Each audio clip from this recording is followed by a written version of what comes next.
اور کیپٹن صفدر کی اپیلیں اس سٹوری کے 2 دن کے بعد سماعت کے لیے مقرر تھیں، اور اس بیان حلفی کا مقصد جسٹس عامر فاروق پر دباؤ ڈال کر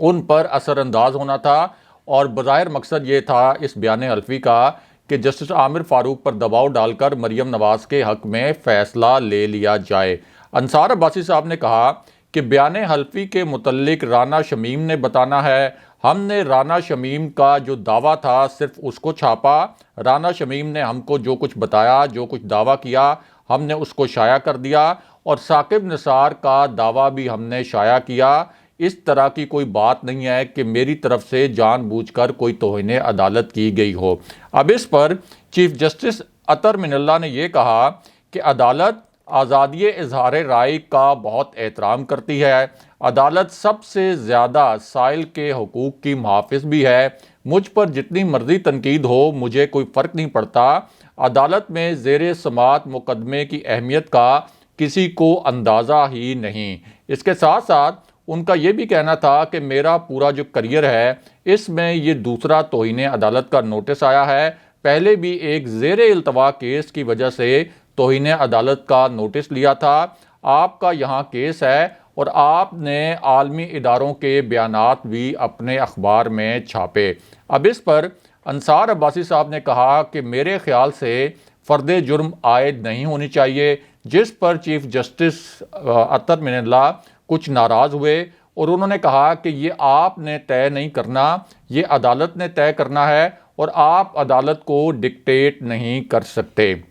اب اسی پوری صورتحال میں سینئر صحافی ناصر زیدی نے کہا کہ ہمیں تو اس عدالت سے انصاف ملا ہے، آپ یعنی چیف جسٹس صاحب آپ اندھیرے میں روشنی کی کرن ہیں اور عدالت سے ہماری استدعا یہ ہے کہ آپ چارج فریم نہ کریں۔ اس پر چیف جسٹس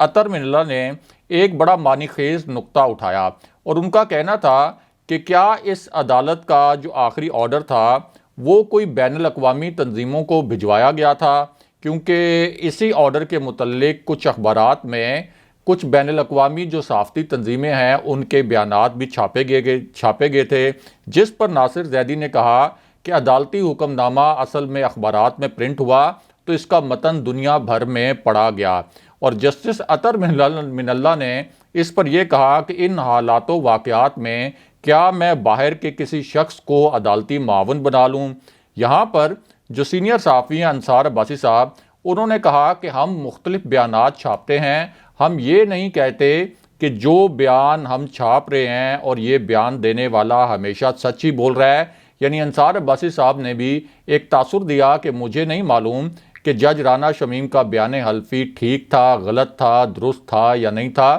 میں نے ان کا بیان حلفی ان کے دعوے کے مطابق چھاپ دیا۔ اس پر چیف جسٹس نے کہا کہ اگر آپ کو یقین نہیں تھا کہ بیان حلفی سچ نہیں ہے تو پھر آپ نے اس بیان حلفی کو کیوں شائع کیا اپنے اخبار میں؟ اس پر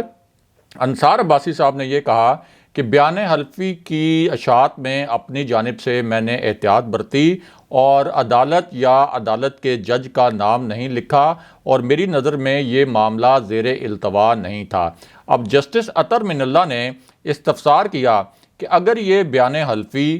یہ اگر صرف بیان ہوتا، یعنی بیان حلفی نہ ہوتا، صرف بیان بھی ہوتا، تو کیا آپ پھر بھی چھاپ دیتے؟ یعنی جج رانا شمیم اگر یہ بیان حلفی نہ دیتے، ایک زبانی سا بیان دے دیتے جسٹس ثاقب نثار اور جسٹس عامر فاروق کے متعلق، تو کیا تب بھی آپ اس بیان کو چھاپ دے دیتے، اس کو شائع کر دیتے؟ اور اگر یہ بیان حلفی جو ہے آپ نے چھاپا ہے تو کیا اس کے اندر جو ضروری احتیاطیں مد نظر رکھنی چاہیے تھی، کیا آپ نے وہ ضروری احتیاط کی یا نہیں کی؟ تو اس پر انصار عباسی صاحب نے یہ کہا کہ ایڈیٹر ڈان ظفر عباس صاحب انہوں نے 1.5 ماہ بعد یہ کہا تھا کہ اگر یہ بیان حلفی ان کے پاس بھی ہوتا تو وہ بھی اس کو ضرور چھاپتے۔ ظفر عباس صاحب کا بڑا نام ہے صحافت میں اور وہ ہمارے میڈیا گروپ سے تعلق بھی نہیں رکھتے۔ تو چیف جسٹس اسلام آباد ہائی کورٹ نے اس پر ریمارکس دیے کہ شکر ہے کہ انہوں نے یہ بیان حلفی نہیں چھاپا، ورنہ انہیں بھی توہین عدالت کا نوٹس دیا جاتا۔ اب جو عدالتی معاون تھے فیصل صدیقی، انہوں نے کہا کہ لاپرواہی کی اشاعت پر مجرمانہ توہین عدالت کیس نہیں بنتا اور صرف صحافیوں کی حد تک فرد جرم عائد کرنے کی مخالفت کر رہا ہوں، یعنی رانا شمیم پر تو فرد جرم عائد کی جائے لیکن صحافیوں پر فرد جرم عائد نہ کی جائے۔ فردوس عاشق آوان کا جو توہین عدالت کا کیس تھا اس کو دیکھا جائے تو فردوس عاشق آوان نے پریس کانفرنس میں توہین عدالت کی جسے تمام میڈیا نے دکھایا۔ اس کیس میں بھی میڈیا کے خلاف کوئی کارروائی نہیں ہوئی تھی۔ اب اس پر چیف جسٹس نے یہ کہا کہ عدالت عام لوگوں کے بنیادی حقوق پر فیصلہ دے تو اسے میڈیا میں وہ جگہ نہیں ملتی۔ انصار عباسی صاحب کے موقف میں پرابلم ہے۔ اس کورٹ کا کوئی ایک آرڈر دکھائیں جسے شک کی نظر سے دیکھا جا سکے اور جس کے متعلق یہ کہا جا سکے کہ اس عدالت کا کوئی جج دباؤ میں آیا یا کسی کے زیر اثر تھا۔ اب اس پر جو عدالتی معاون تھے فیصل صدیقی، انہوں نے کہا کہ اس کیس میں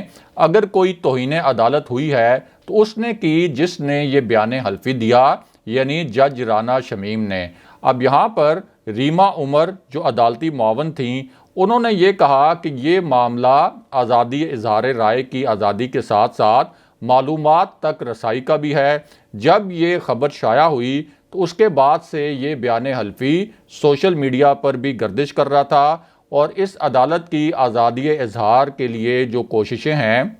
وہ قابل تعریف ہیں۔ صحافی کا کام خبر شائع کرتے ہوئے مناسب احتیاط برتنا ہوتا ہے۔ اور ریما عمر صاحبہ نے یہ کہا کہ انصار عباسی صاحب نے اپنی خبر میں جسٹس ثاقب نثار کا موقف بھی شامل کیا تھا۔ بیان حلفی چونکہ سوشل میڈیا پر بھی چلتا رہا لیکن خبر میں اس ہائی کورٹ کے جس جج کے متعلق الزام لگایا گیا تھا اس جج کا نام نہیں لیا گیا، تو اس کا مطلب یہ ہے کہ صحافی نے کسی حد تک مناسب احتیاط برتی۔ ریما عمر کا یہ بھی کہنا تھا کہ اسی کورٹ کے جج شوکت عزیز صدیقی نے بہت الزامات لگائے جو میڈیا نے رپورٹ کیے۔ اس پر چیف جسٹس نے یہ کہا کہ کیا پھر یہ بیانیہ درست ہے کہ سزا معطل کرنے والے بینچ کسی کے کہنے پر بنے تھے؟ کیا آپ شک کر رہی ہیں کہ اس کورٹ کے جو بینچز ہیں وہ کسی کے کہنے پر بنتے ہیں، کسی کے دباؤ پر بنتے ہیں، اور ہم جو جج صاحبان ہیں کیا کسی کے زیر اثر ہوتے ہیں؟ اس پر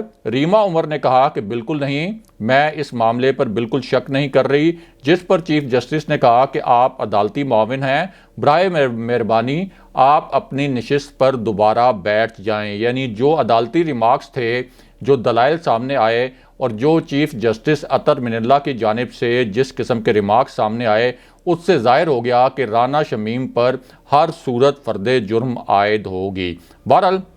اب بات کرتے ہیں کہ وزیراعظم عمران خان نے army chief general Qamar Javed Bajwa کی ایکسٹینشن کے متعلق کیا اعلان کیا ہے اور اس فیصلے کے دو بنیادی نکات کیا ہیں۔ اس وقت اقتدار کی راہداریوں میں یہ اطلاعات گردش کر رہی تھیں کہ army chief general Qamar Javed Bajwa کو ایکسٹینشن دی جا سکتی ہے۔ اس حوالے سے جو مختلف بریفنگز تھیں، اسی طرح جہاں وزراء کی مختلف تقریبات ہوتی ہیں اور جو اہم حلقوں کے ذرائع ہیں وہ بھی ظاہر ہے کہ اس کے اوپر ڈسکشن کر رہے تھے، اور چونکہ جنرل باجوہ کا نومبر میں دوسرا ایکسٹینڈڈ ٹینیور ختم ہو رہا ہے تو یہ معاملہ اب بہت اہمیت کا حامل تھا کہ جنرل باجوہ کو کیا ایک اور ایکسٹینشن ملے گی یا نیا آرمی چیف آئے گا۔ اب یہاں بہت اہم بات یہ ہے کہ چونکہ army chief general Qamar Javed Bajwa نے ان کا جو دوسرا ایکسٹینڈڈ ٹینیور ہے وہ ختم ہونا ہے 29 نومبر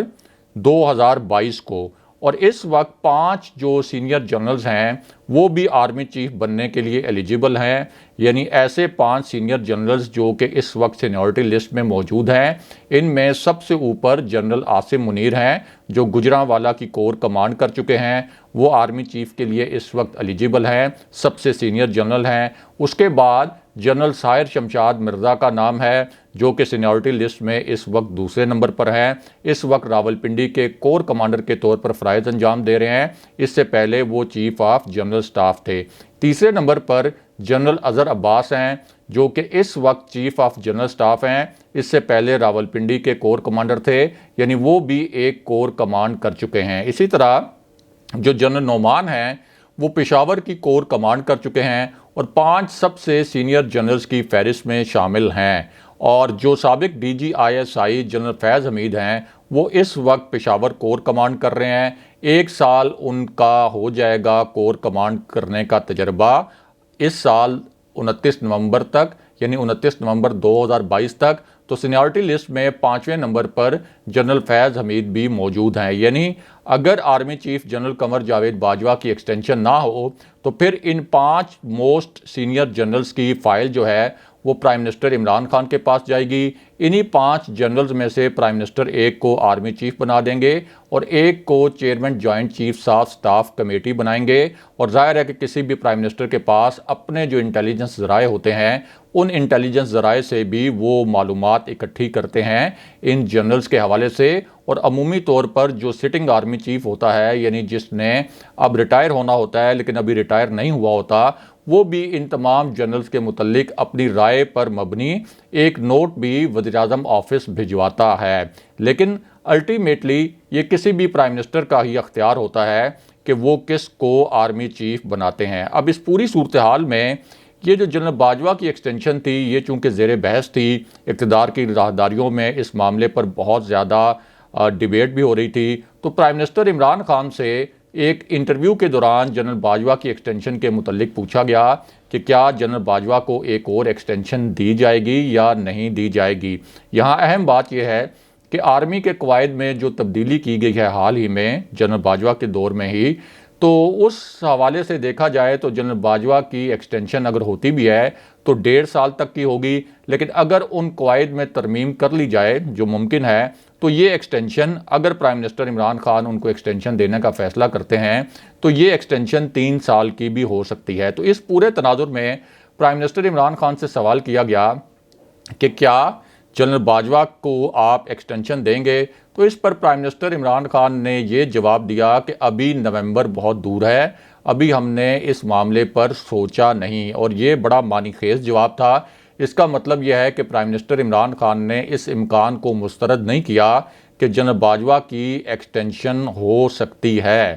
یعنی ان کا کہنا یہ تھا، یہ جو انہوں نے کہا کہ ابھی اس کے متعلق ہم نے سوچا نہیں، اس سے ظاہر ہوتا ہے کہ یہ امکان موجود ہے کہ army chief general Qamar Javed Bajwa کی ایکسٹینشن افغانستان کی صورتحال کے تناظر میں ممکن ہے، اور یہ ممکنات میں شامل ہے۔ ساتھ ہی پرائم منسٹر عمران خان نے یہ بھی کہا کہ اگلے 3 ماہ حکومت کے لیے بہت اہم ہیں، اس کو بھی جنرل باجوہ کی ایکسٹینشن سے جوڑا گیا، اور یہ کہا گیا کہ اگلے 3 ماہ میں شاید کچھ جنرل باجوہ کی ایکسٹینشن کے حوالے سے پرائم منسٹر نے کہا کہ بہت اہم ہے۔ اسی معاملے کو میاں نواز شریف کے ساتھ مبینہ ڈیل سے بھی جوڑا گیا، اگرچہ اس ڈیل کے متعلق جو اطلاعات اور جو افواہیں نون لیگ نے پھیلائی تھیں ان کو D G I S P R رد کر چکے ہیں، لیکن بہرحال ان 3 مہینوں کے متعلق بڑی قیاس آرائیاں کی گئیں۔ لیکن ہم آپ کو بتائیں کہ ان 3 مہینوں کی جو بات پرائم منسٹر نے کی وہ نہ تو جنرل باجوہ کی ایکسٹینشن کے متعلق تھی، نہ پی ڈی ایم کے دھرنے کے متعلق تھی، بلکہ وہ اس وجہ سے تھی کہ ان 3 مہینوں کے اندر ایک تو 27 مارچ سے کے پی کے بلدیاتی انتخابات کا دوسرا مرحلہ شروع ہو رہا ہے، پھر پنجاب کے بلدیاتی انتخابات ہونے ہیں، پھر پرائم منسٹر نے 3 مہینے کے لیے اپنی وزارتوں کو کچھ ٹاسک دیے ہیں، اور 3 مہینے کے بعد ان کی پرفارمنس کا پرائم منسٹر نے جائزہ بھی لینا ہے، اور انہی 3 مہینوں میں پرائم منسٹر نے شوکت ترین کو یہ ہدایت کی ہے، وزیر خزانہ کو، کہ مہنگائی جو ہے وہ کم ہوتی نظر آنی چاہیے۔ تو اس حوالے سے پرائم منسٹر نے یہ بات کی تھی کہ یہ 3 مہینے بہت اہم اور فیصلہ کن ہیں، لیکن اس معاملے کو بھی جنرل باجوہ کی ایکسٹینشن سے جوڑ دیا گیا۔ لیکن حقیقت یہ ہے کہ پرائم منسٹر عمران خان نے یہ مینشن کیا اسی انٹرویو میں کہ اس وقت ملٹری اور سول تعلقات جو ہیں وہ آئیڈیل نوعیت کے ہیں۔ انہوں نے کہا کہ اسٹیبلشمنٹ کے ساتھ ان کے مثالی تعلقات ہیں، اور جب پرائم منسٹر عمران خان یہ کہہ رہے ہیں کہ اسٹیبلشمنٹ سے ان کے مثالی تعلقات ہیں، تو پھر اس کا مطلب یہ ہے کہ سوال ہی نہیں پیدا ہوتا کہ شریف فیملی کے ساتھ کسی بھی قسم کی اسٹیبلشمنٹ ڈیل کرے۔ اگلے پروگرام تک کے لیے خدا حافظ۔